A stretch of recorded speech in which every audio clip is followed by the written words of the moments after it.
Season 1, Episode 11, we meet Helen Noel, a love interest of Captain James T Kirk. It's said that they meet at a Christmas party, which is interesting because Trek usually avoids holidays and its religious connections. So we'll run down the episode, what makes it entertaining, and the relationship. So let's review Star Trek, Dagger of the Mind.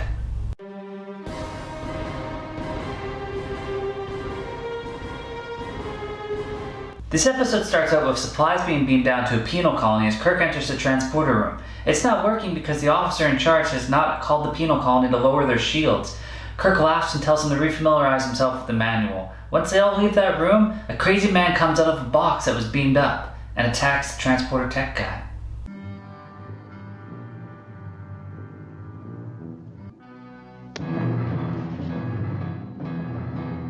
Kirk and Bones are talking on the bridge right now about how far penal colonies have come along, and Kirk says they're really like resorts now. Tanto 5 calls to tell them that they might have lost their prisoner he might have potentially beamed up. He did, and he stole an engineer's uniform, and he beat up a security guy and took his phaser.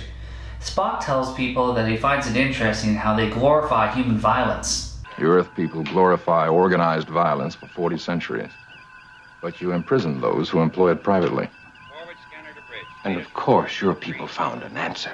Crazy Man gets to the bridge and he judo chops the security guy, but then he asks for asylum, and Kirk doesn't do anything at gunpoint, so him and Spock take him out. Next, McCoy examines him, and we find out that he's a Dr. Simon Van Gelder. Spock confirms that he was assigned 6 months ago. So Kirk decides to call Dr. Adams, the lead psychiatrist, down there to confirm all this. Apparently Van Gelder tried this experiment on himself that they're still working on, and that caused him to go irrational and insane. Bones doesn't think this adds up, but Kirk continues to praise Dr. Adams' experiments. Adams invites Kirk down, but Kirk's being moody and tells Bones to find him someone in his department with psychiatric and pathology experience. Also, the ship flies very funny through space. Captain's log, stardate 2715.2. Standard orbit, planet Tantalus 5. Dr. Helen Noel shows up in a transporter room. Kirk takes it as Bones trying to get back on him. He acts somber, but she mentions that they met at a Christmas party. Costume department either worked really hard or got really lazy to make sure that skirt didn't quite cover her ass. Don't you remember? The science lab Christmas party? Yes, I remember. You dropped in? Yes, I remember. Problem, Captain?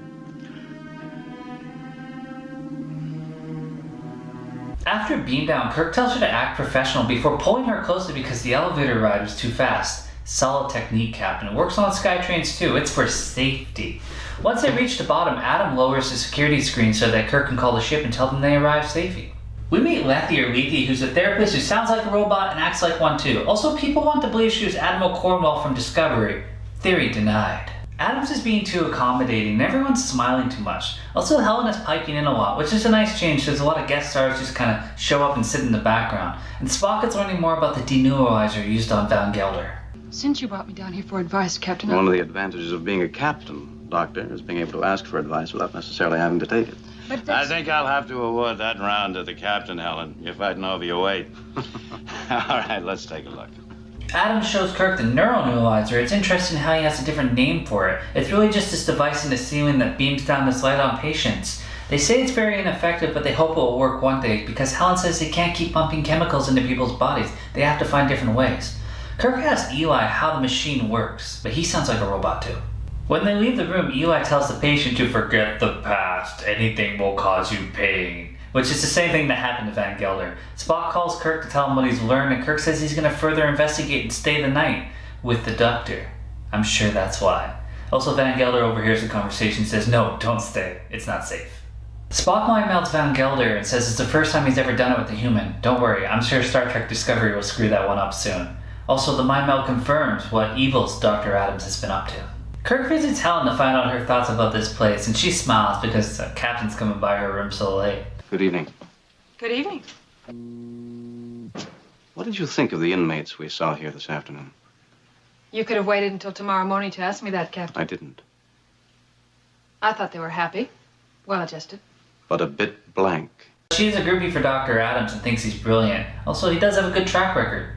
Kirk gets Helen to use the machine on him and use a simple suggestion like he's hungry. Afterwards, he has no memory of it, and he wants to raid a kitchen for food because he's starving. So clearly, it works.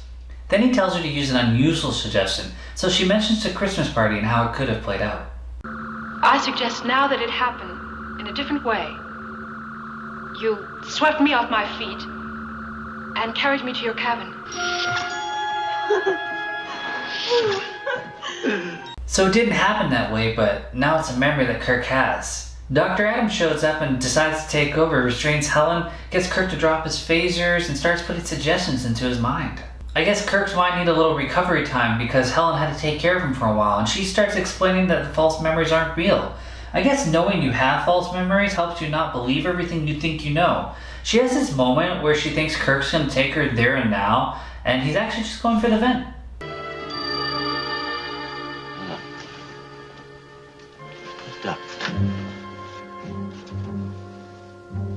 He wants her to crawl through the vents and take out the power and asks if she has any training in hyperpower circuits. She doesn't, which is a nice change because if this was TNG, everybody knows how to do everything and that's one of the common complaints. But you know, maybe it's just the Academy that stepped up their game by the time Next Generation came around and everybody is just more capable.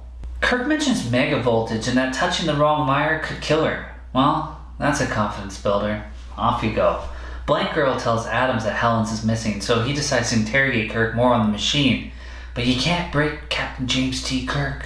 Helen crawls around the vents hiding from security. They're a little less blank than the others. She manages to get the power out, and then Kirk escapes and fights off Adams and Eli. But then the man puts the power back on, so she has to kick him into the control box, which lights him on fire. Spock takes advantage of this and beams down, turns the power back on, calls the ship, tells him to send security down. Adams is still in the room with the machine, and Helen goes crawling back to the room to find Kirk. Darling, are you all right? Yes. Oh, this isn't right, Captain. Dr. Adams did this to you. Dr. Adams. I wonder how many times Spock has walked in on the Kirk kissing girls. Bones and security come down and surprise, no red shirts died this day. Adams is found dead though.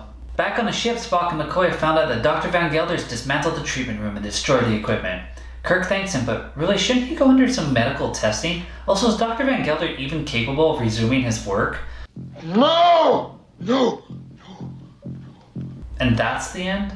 Really? No final awkward moment with Helen on the bridge? This is a bit of a disappointment, considering we never see her again. This episode has a good mystery. As for Helen Noel herself, she's a human, enlisted crew member serving in the science division for at least a year under the command of Captain James T Kirk, a psychiatrist with a background in rehabilitative therapy. She met Kirk at a science lab Christmas party where they danced. He called her by her first name and talked about the stars.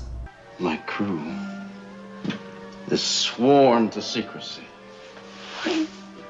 But my reputation, just having met like this.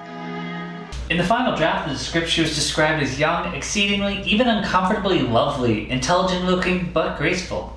Beta Canon has her transferring to the USS Reliance sometime after. Hopefully she wasn't there with Khan. Helen has got to be one of my favorites of Jim's, even if she was underutilized. She had personality, was funny and cute. She really came off as a character that would belong on a ship, and had been there for a while. Believability was key. As for the relationship, it seems like they didn't have much of one despite the night that Kirk now remembers. You get the sense that she liked him, and through things that she said, she just didn't want to be another notch in the captain's belt, which you gotta respect. And as always, thanks for watching. You want me to manufacture a lie? Wrap it up as a Christmas present for you? No. I prefer honesty.